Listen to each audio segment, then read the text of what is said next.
بسم اللہ الرحمن الرحیم۔ شروع اللہ کے نام سے جو بڑا مہربان اور نہایت رحم کرنے والا ہے۔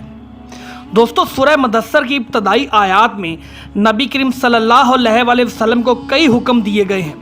جو بظاہر تو بہت مختصر اور سادہ ہیں، لیکن حقیقتاً بڑے دور رس مقاصد پر مشتمل ہیں اور حقائق پر ان کے گہرے اثرات مرمت ہوتے ہیں۔ چنانچہ نمبر 1، انزاز کی آخری منزل یہ ہے کہ عالم وجود میں اللہ کی مرضی کے خلاف جو بھی چل رہا ہو اسے اس کے پرخطر انجام سے آگاہ کر دیا جائے، اور وہ بھی اس طرح کہ عذاب الہی کے خوف سے اس کے دل و دماغ میں ہلچل اور اتھل پتھل مچ جائے۔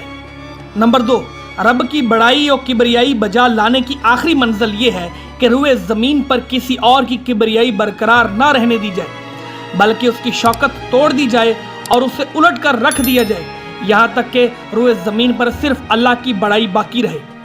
نمبر 3، کپڑے کی پاکی اور گندگی سے دوری کی آخری منزل یہ ہے کہ ظاہر و باطن کی پاکی اور تمام شوائب و لواز سے نفس کی صفائی کے سلسلے میں اس حد کمال کو پہنچ جائیں جو اللہ کی رحمت کے گھنے سائے میں اس کی حفاظت و نگہداشت اور ہدایت و نور کے تحت ممکن ہے،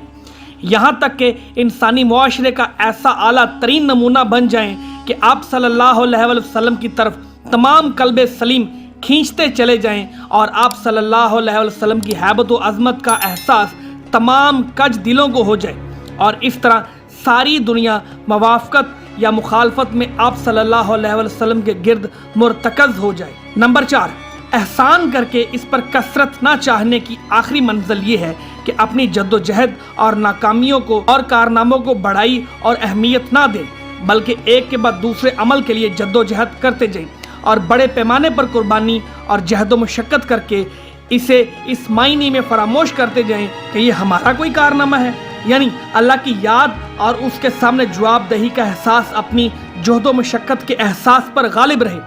نمبر 5، دوستو، آخری آیت میں اشارہ ہے کہ اللہ کی طرف دعوت کا کام شروع کرنے کے بعد معاندین کی جانب سے مخالفت، استہزاء، ہنسی اور ٹھٹھے کی شکلوں میں اعزا رسانی سے لے کر آپ صلی اللہ علیہ وآلہ وسلم کو اور آپ کے ساتھیوں کو قتل کرنے اور آپ صلی اللہ علیہ وآلہ وسلم کے گرد جمع ہونے والے اہل ایمان کو نیست و نابود کرنے تک کی بھرپور کوششیں ہوں گی، اور آپ صلی اللہ علیہ وآلہ وسلم کو ان سب سے سابقہ پیش آئے گا۔ اس صورت میں آپ صلی اللہ علیہ وآلہ وسلم کو بڑی پامردی اور پختگی سے صبر کرنا ہوگا، وہ بھی اس لیے نہیں کہ اس صبر کے بدلے کسی حظ نفسانی کے حصول کی توقع ہو، بلکہ محض اپنے رب کی مرضی اور اس کے دین کی سربلندی کے لیے۔ وَلِرَبِّكَ فَاصْبِرْ۔ اللہ اکبر! یہ احکامات اپنی ظاہری شکل میں کتنے سادہ اور مختصر ہیں، اور ان کے الفاظ کی بندش کتنی پرسکون اور پرکشش نغمگی لیے ہوئے ہے، لیکن عمل اور مقصد کے لحاظ سے یہ احکامات کتنے بھاری، کتنے باعظمت اور کتنے سخت ہیں، اور ان کے نتیجے میں کتنی سخت آندھی برپا ہوگی جو ساری دنیا کے گوشے گوشے کو ہلا کر اور ایک کو دوسرے سے گتھ کر رکھ دے گی۔ دوستو، انہی مذکورہ آیت میں دعوت و تبلیغ کا مواد بھی موجود ہے۔ انزاز کا مطلب ہی یہ ہے کہ بنی آدم کے کچھ اعمال ایسے ہیں جن کا انجام برا ہے، اور یہ سب کو معلوم ہے کہ اس دنیا میں لوگوں کو نہ تو ان کے سارے اعمال کا بدلہ دیا جائے گا اور نہ دیا جا سکتا ہے۔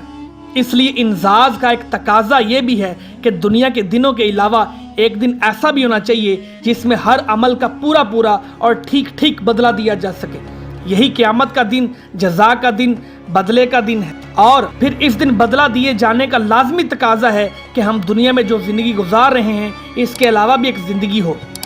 دوستو، بقیہ آیات میں بندوں سے یہ مطالبہ کیا گیا ہے کہ وہ توحید خاص اختیار کریں، اپنے سارے معاملات اللہ کو سونپ دیں اور اللہ کی مرضی پر نفس کی خواہش اور لوگوں کی مرضی کو ترجیح دیں۔ اس طرح دعوت و تبلیغ کے مواد کا خلاصہ یہ ہوا: نمبر 1، توحید، نمبر 2، یوم آخرت پر ایمان، نمبر 3، تزکیہ نفس کا اہتمام، یعنی انجام بد تک لے جانے والے گندے اور فحش کاموں سے پرہیز، اور فضائل و کمالات اور اعمال خیر پر کاربند ہونے کی کوشش، نمبر 4، اپنے سارے معاملات کی اللہ کو حوالگی و سپردگی، نمبر 5، پھر اس سلسلے کی آخری کڑی یہ ہے کہ سب کچھ نبی صلی اللہ علیہ وآلہ وسلم کی رسالت پر ایمان لا کر آپ صلی اللہ علیہ وآلہ وسلم کی باعظمت قیادت اور رشد و ہدایت سے لبریز فرمودات کی روشنی میں انجام دیا جائے۔ پھر ان آیات کا مطلب اللہ بزرگ و برتر کی آواز میں ایک آسمانی ندا پر مشتمل ہے،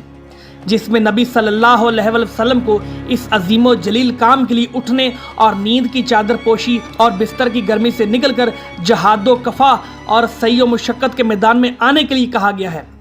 یا ایھا المدثر قم فانذر، اے چادر پوش اٹھ اور ڈرا۔ گویا یہ کہا جا رہا ہے کہ جسے اپنے لیے جینا ہے وہ تو راحت کی زندگی گزار سکتا ہے، لیکن آپ جو اس زبردست بوجھ کو اٹھا رہے ہیں، آپ کو نیند سے کیا تعلق، آپ کو راحت سے کیا سروکار، آپ کو گرم بستر سے کیا مطلب، پرسکون زندگی سے کیا نسبت، راحت بخش ساز و سامان سے کیا واسطہ۔ آپ اٹھ جائیے اس کار عظیم کے لیے جو آپ صلی اللہ علیہ وسلم کا منتظر ہے، اس بارے گراں کے لیے جو آپ کی خاطر تیار ہے۔ اٹھ جائیے جہد و مشقت کے لیے، تھکان اور محنت کے لیے اٹھ جائیے کہ اب نیند اور راحت کا وقت گزر چکا، اب آج سے پہم بیداری ہے اور طویل و پر مشقت جہاد ہے۔ اٹھ جائیے اور اس کام کے لیے مستعد اور تیار ہو جائیے۔ دوستو، یہ بڑا عظیم اور پرہیبت کلمہ ہے۔ اس نے نبی صلی اللہ علیہ وسلم کو پرسکون گھر، گرم آغوش اور نرم بستر سے کھینچ کر تند طوفانوں اور تیز جکڑوں کے درمیان اتھاہ سمندر میں پھینک دیا اور لوگوں کے ضمیر اور زندگی کے حقائق کی کشائش کے درمیان لا کھڑا کیا۔ دوستو، پھر رسول صلی اللہ علیہ وسلم اٹھ گئے اور 20 سال سے زائد عرصے تک اٹھے رہے، راحت و سکون تج دیا۔ زندگی اپنے لیے اور اپنے اہل و عیال کے لیے نہ رہی، آپ اٹھے تو اٹھے ہی رہے، کام اللہ کی طرف دعوت دینا تھا۔ اب صلی اللہ علیہ وسلم نے یہ کمر توڑ باریں گنا اپنے شانے پر کسی دباؤ کے بغیر اٹھا لیا۔ یہ بوجھ تھا اس روئے زمین پر امانت کبریٰ کا بوجھ، ساری انسانیت کا بوجھ، سارے عقیدے کا بوجھ اور مختلف میدانوں میں جہاد و دفاع کا بوجھ۔ آپ نے 20 سال سے زیادہ عرصے تک پہم اور ہمہ گیر مار کا آرائی میں زندگی بسر کی، اور اس پورے عرصے میں یعنی جب سے آپ نے وہ آسمانی ندائے جلیل سنی اور یہ گراں بار ذمہ داری پائی تو آپ کو کوئی ایک حالت کسی دوسری حالت سے غافل نہ کر سکی۔ اللہ آپ صلی اللہ علیہ وسلم کو ہماری طرف سے اور ساری انسانیت کی طرف سے بہترین جزا دے۔ دوستو، ہم نبی کریم صلی اللہ علیہ وسلم کی پیغمبرانہ زندگی کو 2 حصوں میں تقسیم کر سکتے ہیں جو ایک دوسرے سے مکمل طور پر نمایاں اور ممتاز تھے۔ وہ دونوں حصے یہ ہیں: نمبر 1 مکی زندگی تقریباً 13 سال، نمبر 2 مدنی زندگی جو کہ تقریباً 10 سال پر مشتمل تھی۔ پھر ان میں سے ہر حصہ کئی مرحلوں پر مشتمل ہے اور یہ مرحلے بھی اپنی خصوصیات کے اعتبار سے ایک دوسرے سے مختلف اور ممتاز ہیں۔ اس کا اندازہ آپ صلی اللہ علیہ وسلم کی پیغمبرانہ زندگی کے دونوں حصوں میں پیش آنے والے مختلف حالات کا گہرائی سے جائزہ لینے کے بعد ہو سکتا ہے۔ دوستو، مکی زندگی 3 مرحلوں پر مشتمل تھی۔ نمبر 1 پس پردہ دعوت کا معاملہ جو کہ 3 برس تک چلا۔ نمبر 2 اہل مکہ میں کھلم کھلا دعوت و تبلیغ کا مسئلہ جو کہ 4 سال نبوت کے آغاز سے 10ویں سال کے اواخر تک رہا۔ نمبر 3 مکہ کے باہر اسلام کی دعوت کی مقبولیت اور پھیلاؤ کا مرحلہ جو کہ 10ویں سال نبوت کے اواخر سے ہجرت مدینہ تک جاری رہا۔ دوستو، اگلی ویڈیو میں ہم مکی زندگی کے 3 مراحل کو تفصیل سے جانیں گے۔